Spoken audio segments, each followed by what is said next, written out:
వైకా jewellers వెలలేని Vaibhogam తరుగులేని నమ్మకం. ఇప్పుడు మన కాకినాడలో డిసెంబర్ 5న ఘనంగా ప్రారంభం కాబోతోంది.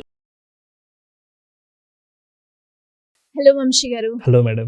సో మనము ఎక్కువగా స్పీడ్ రీడింగ్ మీద వీడియోస్ చేయడం జరిగింది, కానీ స్పీడ్ రీడింగ్ అందరికీ తెలిసిందే కదా, దానివల్ల ఎలాంటి ఉపయోగాలు ఉంటాయి అండ్ ఇది ఎవరెవరికి బాగా ఉపయోగిస్తే వాళ్ళు అనుకున్న రిజల్ట్స్ స్టడీ పరంగా వచ్చే అవకాశం ఉందంటారు? Yes madam.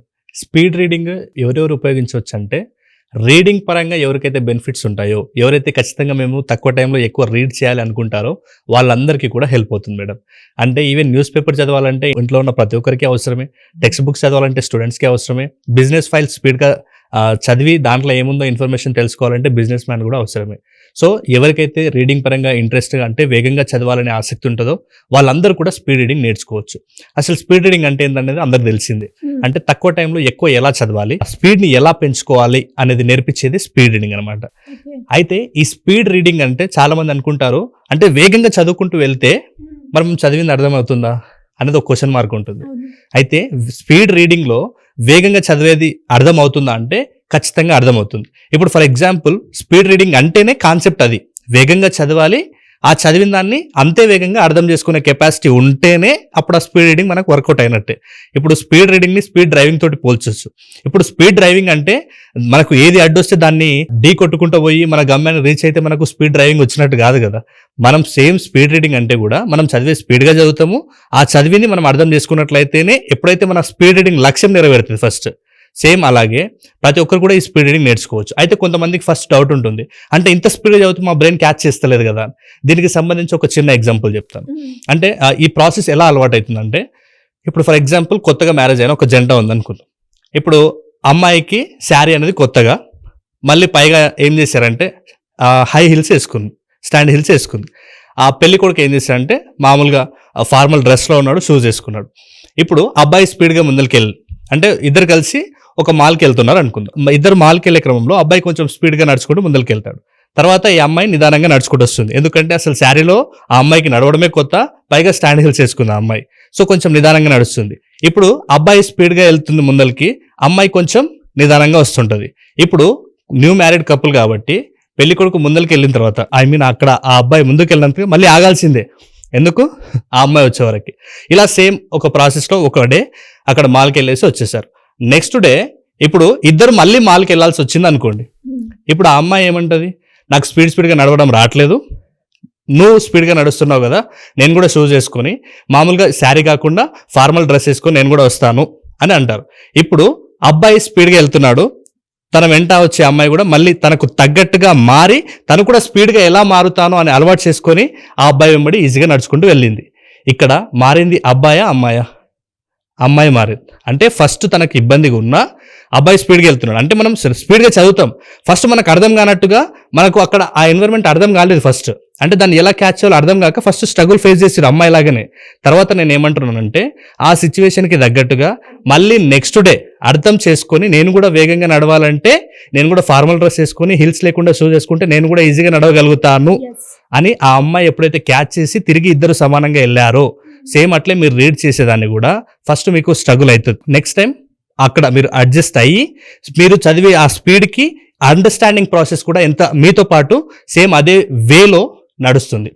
సో ఫస్ట్ దీనివల్ల బెనిఫిట్ ఏంటంటే, చాలా మందికి డౌట్ ఉంటుంది, స్పీడ్గా చదివితే అర్థమవుతుంది అంటే ఫస్ట్ ట్రబుల్ ఉంటుంది. కానీ రీడింగ్ అనేది ఒక స్కిల్, దీన్ని ప్రాక్టీస్ ద్వారా ఇంప్రూవ్ చేసుకోవాలి. సేమ్ అలాగే దీన్ని ప్రాక్టీస్ ద్వారా ఇంప్రూవ్ చేసుకున్నప్పుడు కొన్ని కరెక్షన్స్ చేసుకున్నప్పుడు ఆ కరెక్షన్స్ త్రూ మనం నేర్చుకునేది మనం ఈజీగా అర్థం చేసుకుంటాం. వీటికి సంబంధించి కొన్ని టెక్నిక్స్ ఉంటాయి అనమాట. ఈ టెక్నిక్స్ని బేస్ చేసుకునే మనం ఇప్పుడు December 15th రోజు క్లాస్ కండక్ట్ చేస్తున్నాం స్పీడ్ రీడింగ్ అండ్ మెమరీలో. దీంట్లో ఈ ఏదైతే ఇంపార్టెంట్ టెక్నిక్స్ ఉంటాయో ఆ టెక్నిక్స్ అందులో టీచ్ చేస్తాం అనమాట. అయితే ఈ స్పీడ్ రీడింగ్ వల్ల బెనిఫిట్స్ ఫస్ట్ వచ్చేసి కాన్సన్ట్రేషన్ బాగుంటుంది. ఇప్పుడు స్పీడ్ రీడింగ్ని స్పీడ్ డ్రైవింగ్తో పోల్చాను కదా మేడం ఇంతకు ముందు. ఇప్పుడు ఫర్ ఎగ్జాంపుల్ రోడ్డు మీద ఒక హైవే రోడ్ మీద వెళ్తున్నాం, ఇప్పుడు హైదరాబాద్ నుంచి బెంగళూరు వెళ్ళాలనుకుందాం. ఇప్పుడు నేను స్లోగా వెళ్ళేటప్పుడు పక్కన మన ఫ్రెండ్సో లేకుంటే పేరెంట్సో ఉండి కానీ స్లోగా వెళ్ళేటప్పుడు ఒక చాక్లెటో లేకుంటే ఇంకేదైనా స్వీటో ఇచ్చినప్పుడు మనం స్లోగా వెళ్తున్నప్పుడు తింటాం.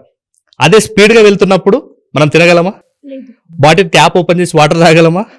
ఎంత ఫోకస్గా ఉంటామో సేమ్ మీరు స్పీడ్ రీడింగ్ నేర్చుకుంటే ఎలాంటి డిస్ట్రాక్షన్స్కి లోను కాకుండా మీరు కూడా అంతే స్పీడ్గా అంతే ఫోకస్గా ఉండగలుగుతారు ఫస్ట్. కాబట్టి స్పీడ్ రీడింగ్ అందుకోసం నేర్చుకోవాలి. ఇప్పుడు మీకు ఎప్పుడైతే ఫోకస్ ఉంటుందో, ఎప్పుడైతే మీ మధ్య అండర్స్టాండింగ్ కెపాసిటీ పెరిగిపోతుందో, అండ్ స్పీడ్గా రీడ్ చేసినప్పుడు స్పీడ్గా అర్థం చేసుకునే కెపాసిటీ పెరుగుతుందో, అప్పుడు మన బ్రెయిన్లో న్యూరాన్స్ కనెక్షన్ ఎక్కువగా బిల్డ్ అవుతుంది. దెన్ వెంటనే మీ మెమరీ స్కిల్స్ కూడా డెవలప్ అవుతుంది. ఇంకొకటి, స్పీడ్ రీడ్ చేయడం వల్ల స్టూడెంట్స్కి అయితే సిలబస్ని ఈజీగా కవర్ చేయొచ్చు. దెన్ ఇంకా రివిజన్ కూడా చాలా స్పీడ్గా కంప్లీట్ చేసుకోవచ్చు. ఇప్పుడు కాంపిటేటివ్ ఎగ్జామ్స్కి ప్రిపేర్ అయ్యే వాళ్ళని చూసుకుంటే సిలబస్ చాలా ఉంటుంది, కానీ ఆ ఎగ్జామ్ టైం వరకు ఈ సిలబస్ కంప్లీట్ చేయడం ఒక గగనంగా ఉంటుంది. సో అలాంటి వాళ్ళకి కూడా స్పీడ్ రీడింగ్ రీడ్ చేయడంలో, దాంతోపాటు రివిజన్ చేయడంలో వాళ్ళకి చాలా బాగా హెల్ప్ అవుతుంది. దెన్ ఇంకొకటి, ఓన్లీ టెక్స్ట్ బుక్సే ఉంటుందా?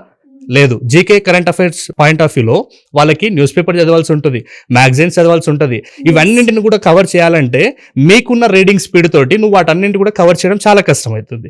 కాబట్టి స్పీడ్ రీడింగ్ కాంపిటేటివ్ ఎగ్జామ్ వాళ్ళకి, స్కూల్ వాళ్ళకి చాలా చాలా హెల్ప్ అవుతుంది మీ సిలబస్ని తొందరగా కంప్లీట్ చేసుకోవడం కోసం. దెన్ సిలబస్ కంప్లీట్ అయింది, సిలబస్ కంప్లీట్ అవ్వడం మ్యాటర్ కాదు, మళ్ళీ రివిజన్ కూడా స్పీడ్ కంప్లీట్ కావాలంటే మళ్ళీ స్పీడ్ రీడింగ్ టెక్నిక్ అవసరం అవుతుంది.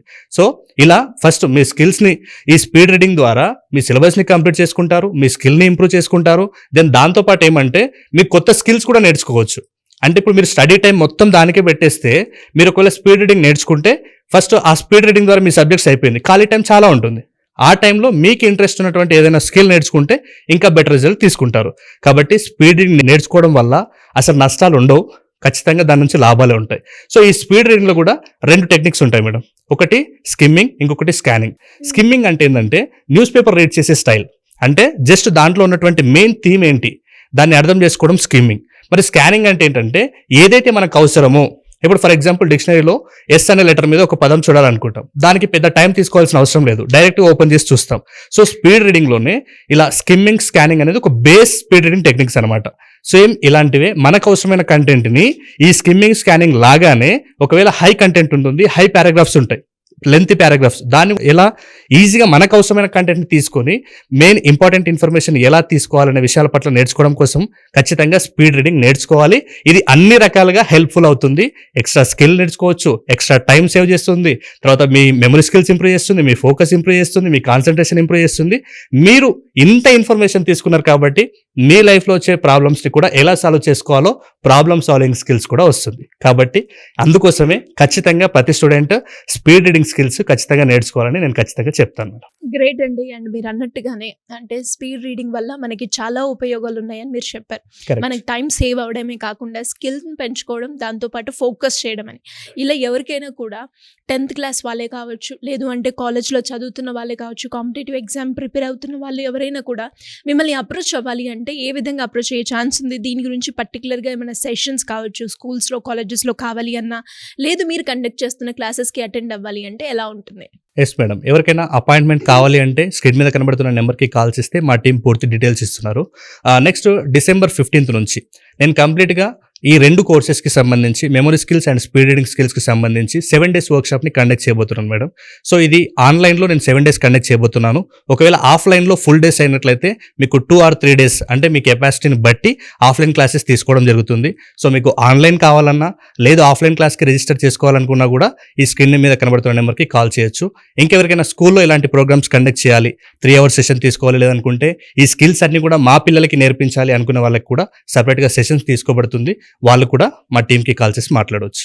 థ్యాంక్ యూ అండి. Thank you so much. Thank you madam. So చూసారు కదా, మరి మీరు కూడా ఎవరైనా కూడా స్టూడెంట్స్ అయినా, లేదు అంటే కాంపిటేటివ్ ఎగ్జామ్స్కి ప్రిపేర్ అవుతున్న వాళ్ళు ఎవరైనా కూడా రీడింగ్ స్కిల్స్ని పెంచుకోవాలి అనుకుంటున్న ఎవరైనా కూడా మరి దానికి సంబంధించిన పూర్తి వివరాలు కావాలి అంటే సింపుల్గా కింద స్క్రోల్ అవుతున్న నెంబర్ని సంప్రదించండి. Thank you.